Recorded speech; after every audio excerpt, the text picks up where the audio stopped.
Hey, good morning.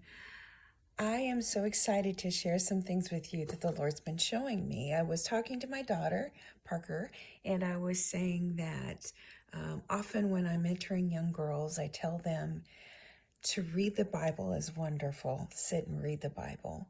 To study the Bible means you bring in a pen and you record the things that you recognize and see. And then to really glean a lot more from your study of God's Word, bring a dictionary. So that's what I've been doing the last few days, and I've landed in Isaiah 55, verse 13. I just want to read the verse. It says, instead of a thorn bush, I'm going to give you a cypress, and instead of a briar, a myrtle will come up, and I will make a name for Yahweh. This was spoken to Israel where they were in captivity. And this was a promise to them that the hard things that they had experienced, the tragedy, the loss, the death of loved ones, the being enslaved to a whole other group of people, God would turn it around. But he would turn it around very specifically, and he chose to use a myrtle and a cypress tree as the example. So I got my dictionary out. I just used my phone, and I looked up why use a cypress as an example and a myrtle. Super cool things. Both are trees that are planted by water. Both are trees that are very fragrant. The cypress is known for soaking up floodwaters. Let's see what I came up with. They also trap pollutants and prevent them from spreading. They're considered giants among trees, second only to the redwoods.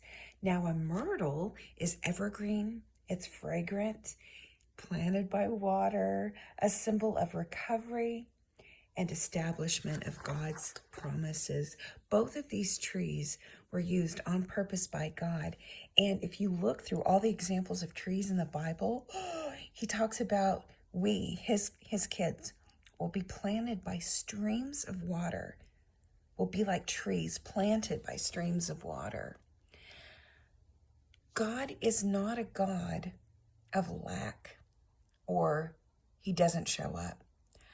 I am very aware of several situations that seem very hopeless to my friends and family going through them situations. We're dealing with our own situation that I'll get into at a later time. But it is so, I have had a tendency to see the circumstances through my own lens, and I forget about who God's character is. God's speaking a new identity to Israel when they're in captivity. So, lesson for today for myself that I'm continuing to learn. Our circumstances do not define God's character. I'm in a bad circumstance. God's not bad. God's speaking my true identity and what his purposes are in my bad circumstances, just like he did with Israel, because his hope for me is for a future, not to harm me. God's character cannot be defined by your circumstance or by mine. And with that, let us be blessed.